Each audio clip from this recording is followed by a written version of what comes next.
Hi, and welcome to the Engineered Mind podcast, a podcast about engineering, AI, neuroscience, and other interesting topics of life to educate and inspire people all around the world.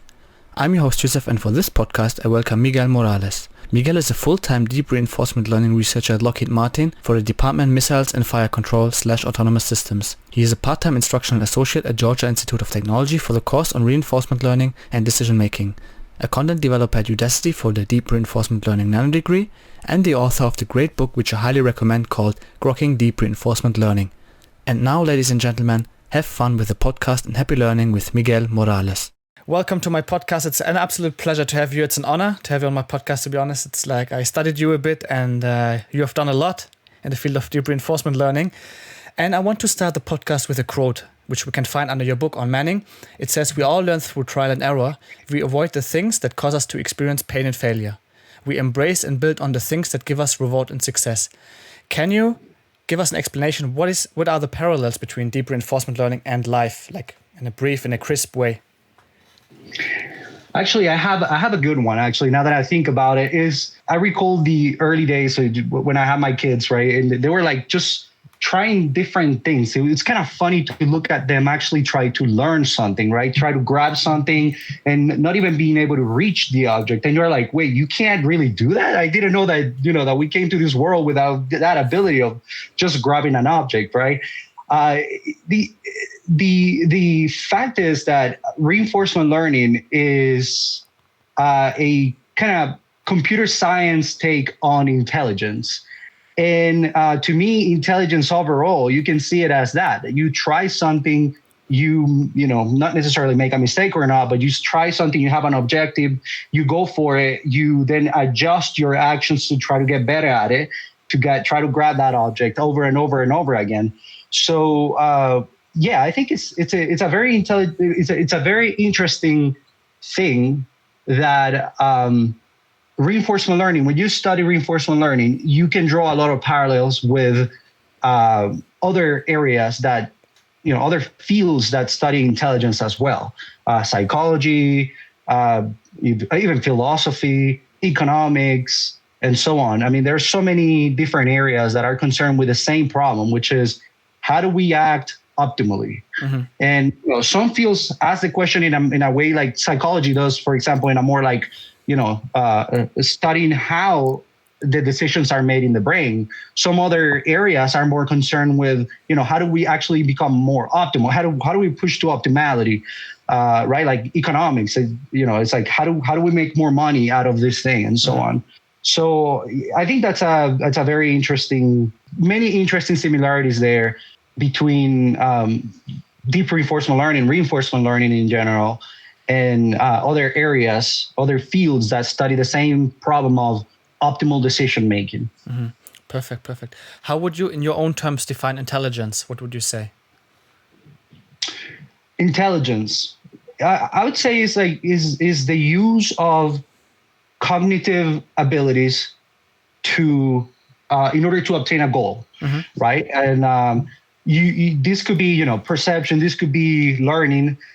Some other things that happen in the brain in order to achieve a goal. And I like a really nice quote that I think I left there in the book somewhere that has something to do with intelligence, whether artificial intelligence or real intelligence, and whether artificial intelligence was real intelligence, is similar to saying that whether a submarine can swim or not. Does it really matter? Who cares in the end? Like, I don't care. Mm-hmm. As long as you can swim, you're good, you're fine. The submarine does not swim technically, but it does go through the water, right? Yeah. So I think that's a really interesting take. And, there are different opinions there. Some people really want intelligence to be like, natural, or I don't know what that means anyway. But in the end, it's like if there is an entity, a computer program, a biological entity, whatever it is, that can sense the environment, that can perceive, that can use any cognitive abilities such as memory and learning and so on in order to achieve a goal, then I would call that intelligence. Perfect. Could you explain for a beginner maybe in simple layman terms, what is reinforcement learning or deep reinforcement learning? I always do it the wrong way because it's like, can you explain it intuitively and, like easy. And then I go with the explanation I like the most, which is Michael Lindman's. He published a Nature paper, 2015, I think it was. And then he described it in three different ways, right? So there are three different components there for deep reinforcement learning.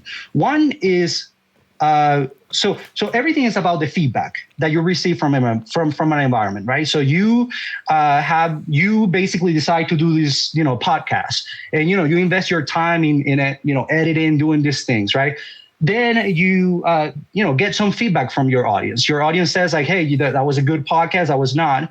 And then there are three components there, right? There's the long-term aspect. You do things today. You ask some questions today. You're not receiving any feedback so far. Mm-hmm. Your audience is going to tell you later. Perhaps it's going to tell you in 2 months. It's going to tell you in a year whether this podcast was worth it or not, right? So that's the one aspect. It's a sequential aspect of it.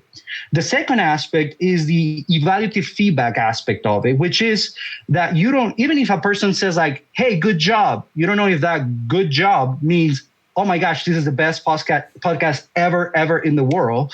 Or that means like, it was good. It was good job, good try, right? Or it was, so you don't really have the range of the feedback that people give you. Is what is usually the word that is commonly used in this case is uncertain. Even though you get that feedback, it's evaluative, and evaluative means that it has a value that is, a range, right? It's not anything that you cannot tell 100% sure whether the podcast was good or bad, mm-hmm. because what you get is just feedback. It's a signal of goodness, how good it was, mm-hmm. And by many, many, many people. And the third aspect is that it's sample. And by this, what it means is that you're gonna have to draw some kind of generalizations across all of the things that you try. And even though people tell you, that was a good podcast, it could be that the sound quality was good, or the video was delayed, or, whatever it is.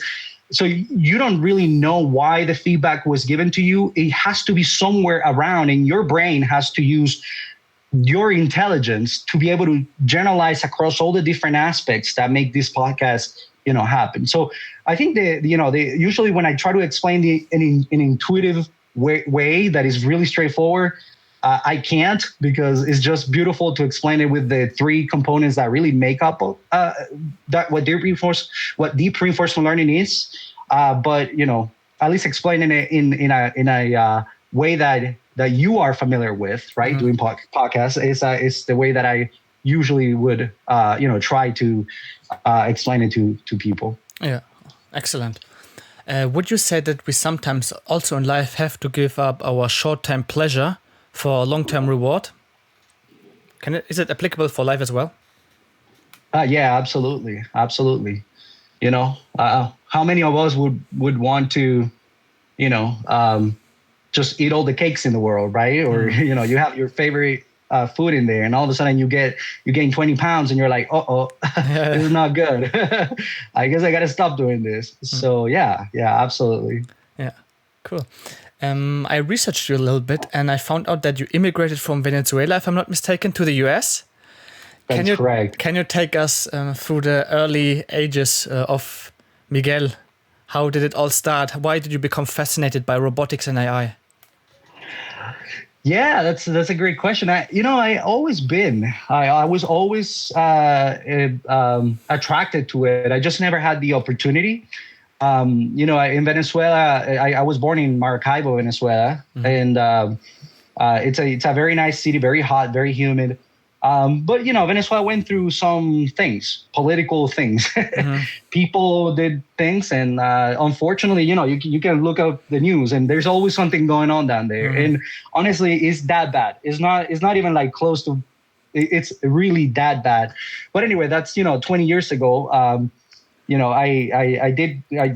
didn't migrate 20 years ago. I migrated, what was it? Probably 10 years ago. But yeah, little by little, you start getting tired. I was studying computer science over there, and then you get tired of the opportunities being taken away from you and things like that. And then I decided to move here. It was very interesting, though. I had to, do some kind of like, low skill jobs, washing cars or working at dry cleaners and whatnot for a year or so. So it was all good. I was able to pay my studies, which is really what mattered in the end. I studied computer science first. And then I noticed this, the Georgia Tech program, the online master's in computer science they have is massive. And I immediately, that was my opportunity. I even moved to Georgia because I wanted to study at Georgia Tech. And then like a few months later, they come out with this program. And I'm like, well, I guess I'm just going to, move back to Texas or whatever. But yeah, Georgia Tech had a really... they did a really great job at making that available for anybody, really. Cool. Can you, sounds like an amazing life story to me. Can you walk us through what did you work on when you were at AT&T, HP, and Cisco? Yeah, so at AT&T, I worked at the UVerse. It's like advanced technical support. We basically develop scripts and applications for people that give support to the people that give support to the customers. So it's a little bit like 3 layers out of the customers, but still, you have to do a lot of stuff. So one of the things that I did is like, we actually had thousands of servers. I don't even remember how many, but 10,000, I don't know, like 1,000 or something, like a ridiculous amount of servers. And what we need to do is basically get data from the servers and then send them downstream, kind of like collect it in a single massive database to, get information. Is Johnny watching TV or not? And does he want to watch some other things or not? And those kind of things. And that's AT&T. Then I moved to Cisco. And then, so interestingly, I moved to Cisco to work on the set-top box side. So I actually developed something. So the set-top boxes, the ones that, provide you with a TV, or not anymore now that everybody's doing online. Yeah, so I basically developed or helped develop some of the testing framework for the UI. So did you know that when you browse through your set-top box, what that is actually HTML and like CSS and JavaScript? I had no idea. I was like, oh my gosh, really? Okay, yes. So I worked on that, and then what was the next one? That was Cisco. Then I went to HP. I went back to Dallas and then worked at HP. And HP, I worked on the it was like an admin website for servers, like Blade servers that they're called, Thunderbird. But yeah, so for data centers and things like that. Cool. Can you talk a little bit about adversities you had to overcome? When did you had a hard time, not only in life, but also when it come to learning something new? So hard time, just in that period, or just in general? Just in general in your life, like adversities you had to overcome. Yeah, I think I have many. I mean, I actually feel very, very happy with all of the experiences that came my way. From moving, from Venezuela here, that's a big shock when you try. I didn't speak much of English back then. I did speak a little bit, but from school, not really conversational, right? And then going from there to try to polish that, and I still, one of the things that I get crazy about is. Still sometimes when I was writing the book, and I still have trouble in the how do you call this? I forget the preposition. No, so phrasal verbs, like when you use like interested, in, on, or things like that. So what is the second word that you need to use to make it what you want?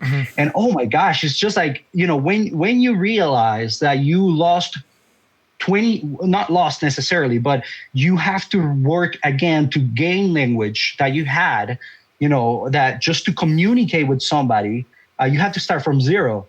That is a little bit frustrating. And then you have to kind of, apply yourself and get to it. and so on. But yeah, and other than that, obviously, I think making decisions such as whether to move from one job to another job, those were always really hard decisions. But I think in the end, it turned out pretty okay. I'm actually not dissatisfied at all. Great, awesome. What are you most proud of? What would you say? My kids, I would say that's nothing. There's nothing that matches that. Yeah. When you have it. It is unfortunate because I realize sometimes that I probably tweet more about my kids than I should, but it's like you can stop yourself. I think I'll stop at one point. It's a great answer. Great answer. What I saw in your CV is that you also used Explainable AI at Lockheed Martin, where you currently work. Can you explain, of course, if you're allowed to, how was AI used there? And also maybe a bit of a critical question, how is ethics involved in using these systems for military, for instance?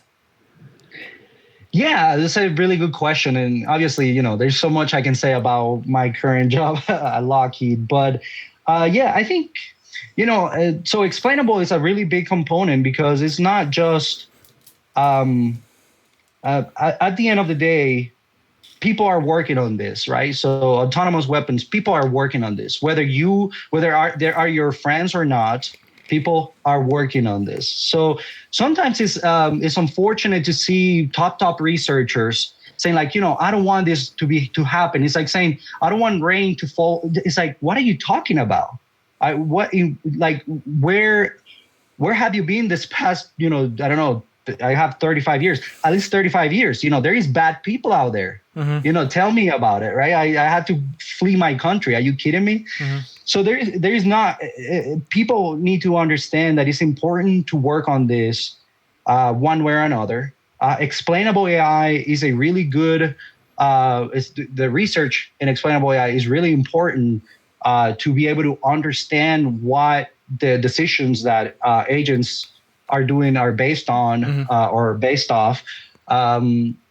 Is good to understand what an adversary might be wanting to do, right? Just there are many components that are important for us to know more about and be open. And I think the ethics question. I'm not an ethics expert. I actually think that ethics experts should pay more attention. Like all the AI experts should pay more attention to this field because the attitude that I commonly see is like, I don't want to work with people that are doing autonomous weapons because they are bad people and that's it, period. Mm-hmm. And when your attitude should be, that needs to be pay attention. We need to be careful with that.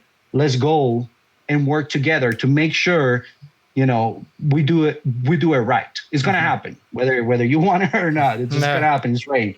It's human nature is how I see it, but not everybody sees it that way. Mm-hmm. And I saw also in your CV that you have some nanodegrees from Udacity. How was it for yourself? Maybe you can explain, did it work for you? Did you really think the nanodegree was something great to work on and develop your skills? And how was your time yourself as a content developer at Udacity? Absolutely. I recommend it 100%. I think, in fact, a lot of times people ask me about like, was it better to have the Georgia Tech, degree or the Udacity Nanodegreee? And I'm like, both are actually really good at what they do. Mm-hmm. One gives you the theoretical, the certificate as well. Not just the diploma to have a university giving you that, but the other one gives you a lot more practical skills. You actually, here's the project, go do it. Obviously, if you don't cheat yourself. So a lot of people, I also worked as a project reviewer at Udacity. And then some people would actually send kind of like projects that were online and you're like, don't do that, you silly. But anyway, so I think it's super valuable. If you do the assignments and go for it, if you get serious about it, you're going to learn so much that I recommend it 100%. Mm-hmm. Awesome. How do you like the environment, the working environment at Udacity? Did you enjoy it? Well, I loved it. Yeah, most of the people that I work with are no longer there for XYZ reason. I don't know why. I don't work there anymore, and I worked obviously online. I just had to fly to California, for a couple of days to record all of my sessions. But other than that, I worked from home.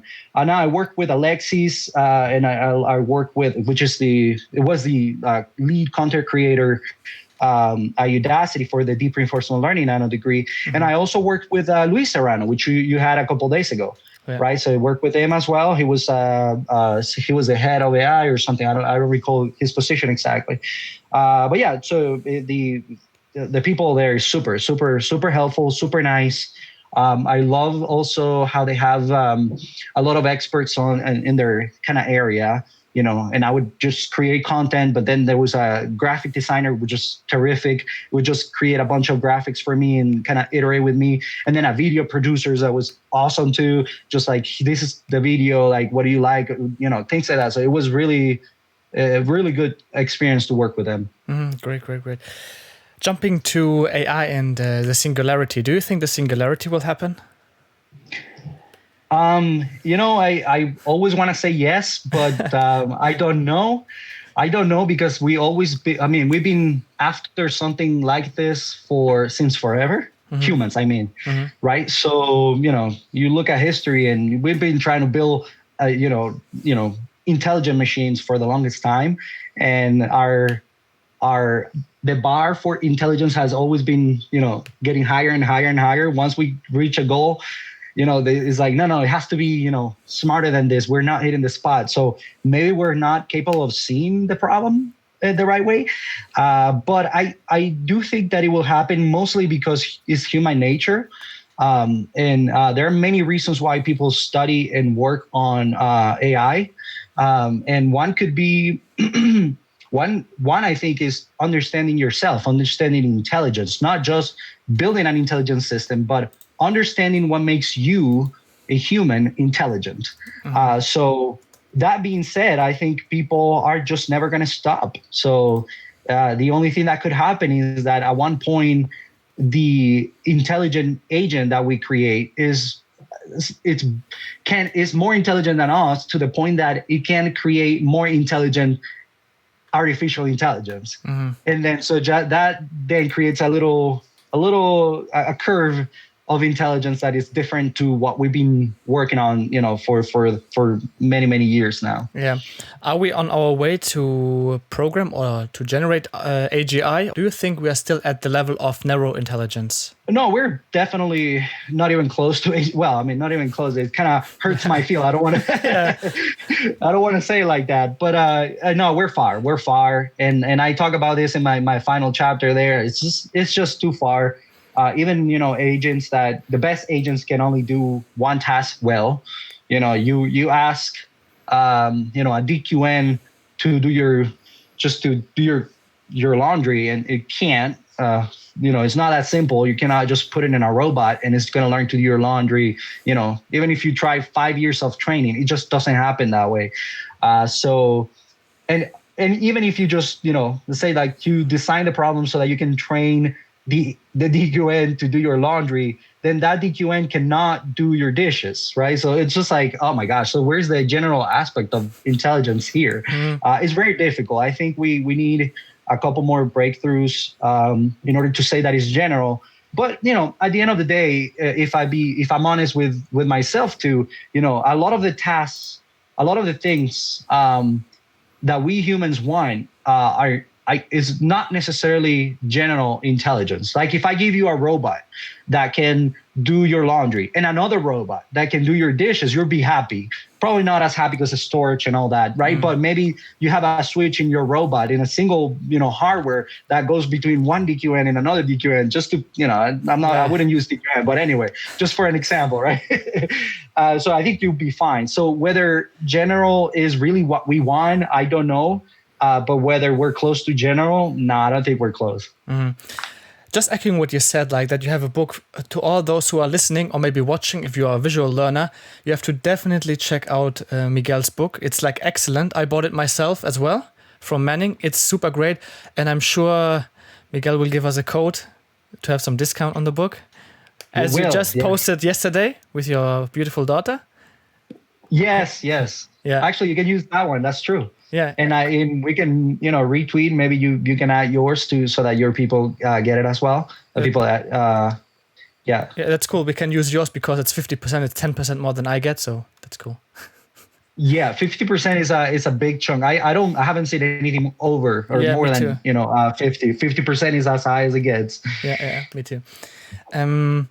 What I want to ask you, if someone gets into the field and asks himself, okay, I'm super fascinated by reinforcement learning. Should I jump straight into reinforcement learning, or should you first start with machine learning / deep learning and then go to reinforcement learning? Oh, that's a great question. It's a super, super good question. Look, the way I see it is you have to find a problem that you love, that you care about, that you want to solve. Mm-hmm. If you don't have a problem, it doesn't really matter where you start. You're not going to pay attention. The way we pay attention is by having a problem. So I would say find a reinforcement learning problem, and you're going to have you're going to have to go back and look at different things. But it's when you're trying to solve reinforcement learning problems that you go like, wait a minute, what is this, function approximation thing people are talking about? Mm. So you go back and look at function approximation is machine learning. The right way of study, or the academic way of presenting this topic, is artificial intelligence, or math, artificial intelligence, or computer science, math, computer science, artificial intelligence, machine learning, reinforcement learning. Do I tell people to do it that way? No, not at all. You have to go reinforcement learning straight to a problem that you care about, and you're gonna be blocked a couple of times because how do I do this? I don't understand. Then you go back and jump, and then machine learning. Okay, so neural networks. Okay, go back, and computer science. How do I program this thing? Then go back. Wait a minute, but what is this back propagation thing? Where are derivatives and all? I don't understand this math thing. Then you go back like that, and then it's easier for you to understand it because you have the problem at hand. You know why you're studying it. So that's the way it's a little bit atypical, but if it's a person like me who already went through math and all that and didn't think it was worth it, because when I was studying math, nobody told me that AI would use math. I was just being told this is what, a derivative is. And I was like, so what? Like, why do I care?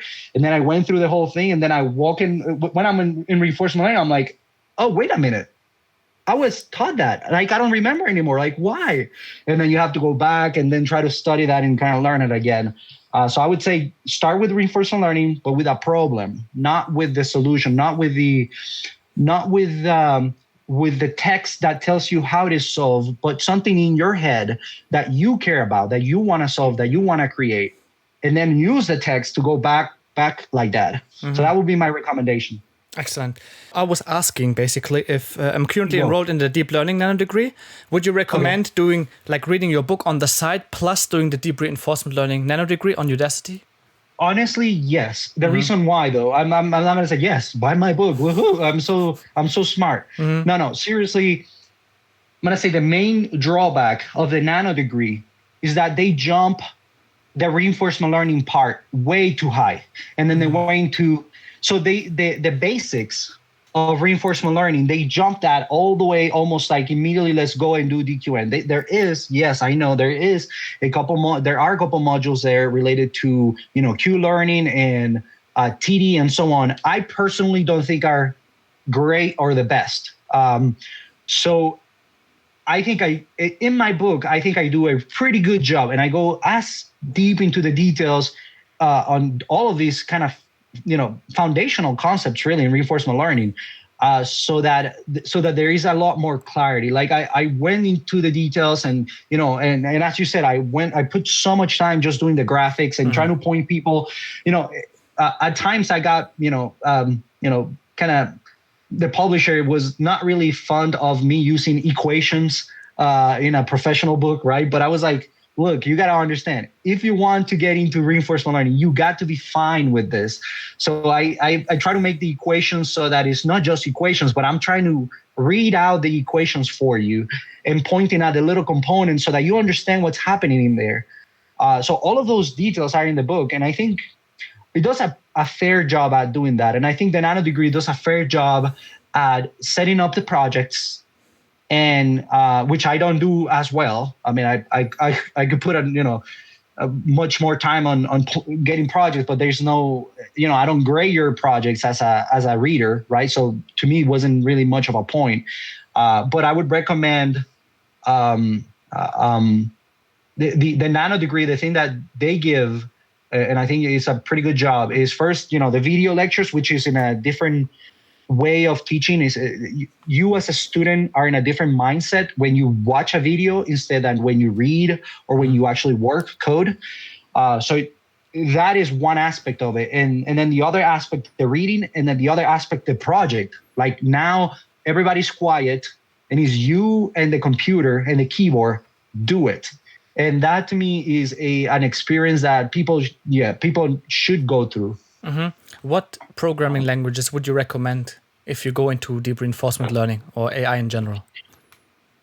Python. There's really no way around that one. I would say Lisp or no, I'm kidding. No, Python. Okay. Absolutely. Okay, cool. I want to ask you a question which is a bit more philosophical, and I also asked it Luis. Let's say the phone rings now and you pick it up, and 18-year-old Miguel is on the phone, and he asks you, hey, older Miguel, I need some advice from you, some life tips. What would you say to your younger self? I would say keep at it, man. Keep at it. Keep trying. Keep going. Life is awesome, and there's so many things that happen to you, and you can get a little sad, a little happy, a little this, a little that. But at the end of the day, or how do I say this? It doesn't sound too evil, but at the end of the day, we're all going to the same place, right? But the experiences is really what we keep, right? So all of these experiences, right? So be righteous and then keep going, keep at it. I think that's really what I would say, tell anybody. I keep telling that myself every day as well. Just keep at it. Mm-hmm. Cool. What keeps you awake at night? My kids. Other than that, nothing. Okay. Other than that, nothing. Okay. That's a good answer.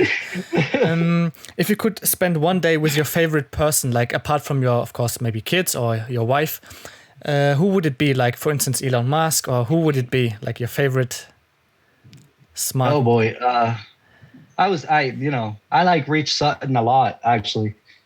Richard Sutton, the author of the Reinforcement Learning textbook. He's excellent. I like him a lot.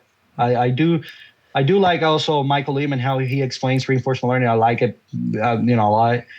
But I would say, if it's one person, it's Richard Sutton. Absolutely. Mm-hmm. Try to pick his brain for a little bit. Yeah. He seems like a nice guy. There are some good videos from him online. Yeah. What is your favorite AI-related movie? Do you have anything that pops into your head? Actually, the only one that I kind of like is it's not so much a movie, but it's a documentary, the AlphaGo documentary. I love to see people, working after it. I mean, the real stuff, because I don't, the Hollywood stuff, I don't waste my time with that anymore. I don't have time for that, for that stuff. But the documentaries, I love the AlphaGo documentary. They did a great job, not just the technical, but also the marketing aspect of it. And I think it's another one that doesn't get too much notice, which is the making it a thing, the making it a social thing, like making this documentary. I think more research labs should be doing that kind of stuff, because some of these great things, such as what is the name of this one? OpenAI 5, for instance, which is the Dota 2 game player. But they did a great job. They should make a documentary out of their work and all that. I know they have videos and they live stream in Twitch and whatnot. Mm-hmm. I'm talking about like kind of movie. Give me 2 hours of what you did, or 1 hour and a half. So that would be, that's a good, they should do that. I think that would be really amazing for other folks to learn what they did and, relive that experience with them. Mm-hmm. Cool. So what I would do, my quote unquote.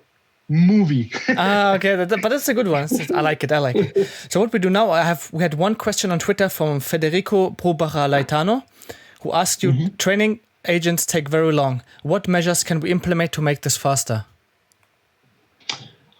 So that's a good question. Is a little bit more technical. In my book, I do have a figure that kind of shows a little bit the types of methods and then how they are sample efficient. In fact, I think in the first chapter, which is free, anybody can download. They go to manning.com and they download the first chapter for free. And one of the figures is in there. It goes a little bit more detail. But the sample efficiency is sometimes related to the type of method that you're using.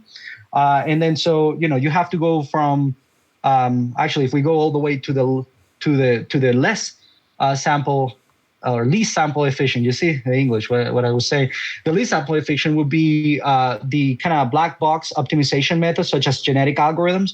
And then you go to the right, policy methods, actor critic methods, value-based methods, and then model-based methods. So the way that I would say is just choose your method depending on your sample efficiency, right? Other than that, it's kind of hard to there are other techniques and whatnot, but most of the people are looking at other ways of dealing with this sample efficiency problem, which is, for instance, you train in a simulator and then move that transfer learning, move that to a real, to hardware. Because often, the sample efficiency issues are related to, you have a robot and you want the robot to do something. You have a missile and there's only one chance for the missile. There's no learning in there, right? So how do you do that? The learning goes into simulation first, and then you can do the transfer learning of those policies. So I would say that, there are different ways. It's not necessarily just the algorithm or some way of tuning it, but there are other techniques too that can aid with the issue. Yeah. Okay, I would say without having too much knowledge about it, it was a great answer. But luckily I have your book, so I can delve deeper into this for sure. So to everyone who's listening, I sent Miguel some pictures like we did with Luis, and it's 6 in total. And I want him to go over these pictures and say one sentence or one word about the persons or the pictures I show him. So the first picture I show Miguel is his fellow mate, his colleague, Luis Serrano. What do you think about him? What? Oh, you put me in the spot. I would say paisa. That's the only thing I can say. He's Colombian, I'm Venezuelan, and we have a lot of things in common. I think just I like a lot. Well, you say wait. I can say a couple of things or just like a word. What you can even say more. The goal is to say one sentence, but if you try to evaluate your opinion on Luis, just go on. Oh, yeah. So I would say I really like the way he explains. He knows how to slow down in his explanations to get people to ramp up people, which is something that I work on a lot because usually just, I try to say things and I realize that not only I'm not saying it the right way, I could say it much nicer if I just pause for a second, but also that a lot of people can lose focus if you don't stop and you don't do it slowly. Which is he obviously has been doing this teaching thing for a while. Cool, great. Second picture would be Sebastian Thrun. He should have kept going with just research. No, I'm kidding. No, he has a Udacity course, AI for Robotics. It was one of the first courses that he released after his AI with Peter Norvig. The way he motivates students is unreal. If I I was coding some quote unquote self-driving car, which is just like a little grid world environment. And he would make me so happy that I accomplished, you did it, and things like that, silly things that I would be like, come on, Sebastian, I didn't code the Google self-driving car. But he was saying that, and it would make me feel so happy. So I think he's a great motivator. For teaching. I don't know if he's teaching anymore. I've seen him release a couple papers every once in a while, but I wish he could just keep doing that, creating the content. He was really good at that. I like him as well. Picture number 3, Elon Musk. I don't follow too much his work. I just know that it impresses me a couple of times when his step up, like for instance, when the kids got stuck in this cave I forget where it was, but he like put a team immediately, and while I was watching TV that weekend, he developed a solution to the problem, and you're like, boom, your brain just explodes. What a way to innovate and to get things done. So I can only imagine how effective of a leader he is to be able to do those kinds of things so quickly. Yeah, so it's kind of incredible to have people like that. Mm-hmm. Yeah. Picture number 4, the company OpenAI. We talked a little bit about it before. Yes, I love OpenAI. Not only OpenAI as the company, I like also very much some of the researchers there. A great way of explaining reinforcement learning. Big fan of spinning up as well. If people want resources for to learn deep reinforcement learning, there's one out there. You can look it up. It's spinning up, and it's free. Great company, great people. And yeah, I not much for me to say. I really like those guys. Cool. Picture number 5 Great would job. be Lee Sedol versus AlphaGo. How do you see that? We talked a little bit about it as well. I love it. Yeah. Good picture. I think the most awesome thing of this, and I don't know, it was game 3, move 20 something, 27. I don't know. There was a single move there that everybody was laughing, right? Or the experts were like, AlphaGo didn't know. Well, this is so cute. It's a computer program. No, it doesn't matter. And AlphaGo ends up winning that match, obviously winning the series. But then, the human experts with all the biases had to kind of rethink their way of thinking about this game. To me, this picture tells you a lot about the potential of deep reinforcement learning and AI. That we, even the experts, human experts, are perhaps flawed and biased. And the potential of a computer program that can show those biases is very exciting. Great. And the last picture, Demis Hassabis, the CEO of DeepMind. Yeah, I know him. Yeah, I like that he has a background in neuroscience. Is it? I think it is.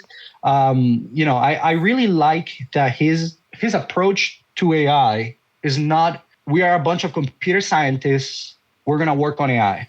His approach has been a very whole approach of, there are many fields that are studying the same problem of decision making. Let's look at it from different angles. The other thing I really liked of what he's done is he's made the company DeepMind, prior to being purchased by Google. But he also dealt with how do I say this? Like, he also worked on the marketing aspect of it, which I think a lot of people don't know how to do well. The marketing aspect of it, as in, you have a paper, you make a big deal out of that paper. There are a lot of great papers out there. And trust me, they're really, really good agents. They didn't have the same marketing effort to make a good, to make a mark, a dent in the history of deep reinforcement learning, as these guys did for DQN or for AlphaGo. So you can see, Alpha, what is it called? Alpha Star, the StarCraft agent.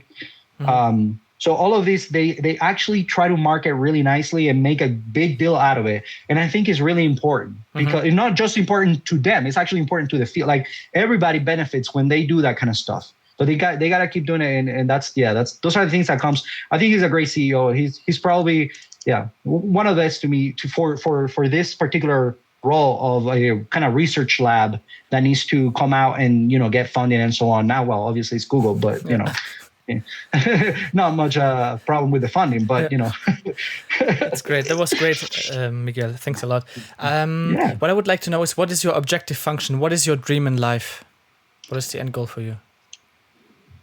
Get as close to AGI as possible. I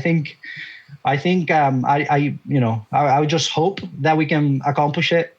in our lifetime, that we can see, humans fixing up my room instead of me. I mean, humans, we can see little robots or, intelligent agents, helping humans. I think at one point, and I wish that this happens. I mean, obviously, a lot of people have other visions of it, right? It has like, oh, we're going to be dogs to humans and so on. Who knows, really? Nobody knows. And the only thing we can do is just keep working day to day towards, automation and things that are more concrete.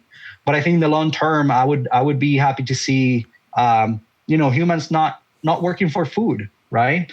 Imagine that you had guarantee food and guarantee rent. Well, I actually don't believe, things like socialism can actually get you there, but I do believe that automation can get you there. Mm-hmm.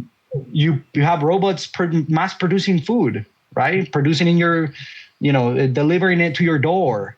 And then what are you up to do then, right? What you love doing.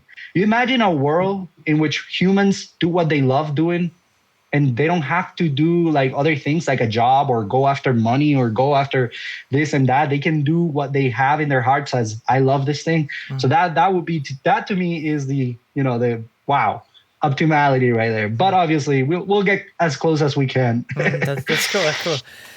So Miguel, if you want to say anything else to the audience right now is the time. Like where they can find you, obviously to get your book, which is really incredible, guys. If you're listening to that, please get Miguel's book. I had a look at it. I already bought it like some months ago. It's really amazing. You have to get it. And it's improved. It's improved, right? Because I think early on I wasn't doing a great job, but I think right now it's actually, I would say it's pretty okay. It's right now it's like really good. Trust me. Where can they find you? Like of course on YouTube. Where else? I would say Twitter. I'm expecting to. I'm considering doing more like teaching lessons and but I still brainstorming like should I do straight hands-on videos, like here's the code, let's make this agent do this and so on, or should I do more like a intuition type of videos, or should I do both? So I'm still in the kind of considering that. So YouTube would be an interesting one. I don't have much right now in YouTube, but Twitter I would say is kind of my main social network site, or that I guess visit frequently, a couple times a week. But soon I think we'll have some YouTube. I think the one thing that I wanted to do was to have like the videos, or to have the content, my content open to more people, right? Anybody be able to access it and so on. So I think YouTube will be a good medium for that.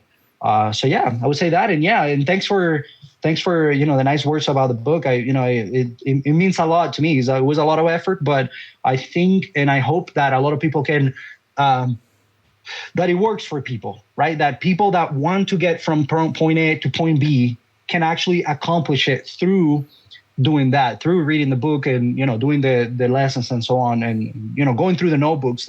I put a lot of work in the notebooks as well, to make it very seamless and smooth. Everything is behind a Docker container, so people don't have to worry too much about installing packages or anything like that. So hopefully there.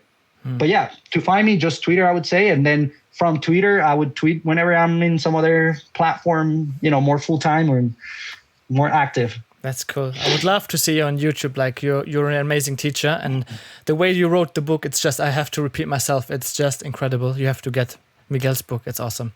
Miguel, I would say thanks a ton for your time, and I really appreciate it. And it was an honor having you on my podcast. And thank you, Jousef. I really appreciate it. Thanks a pleasure too. I would say see you on Twitter then. Yeah, that's what it is. Thanks a ton. See ya.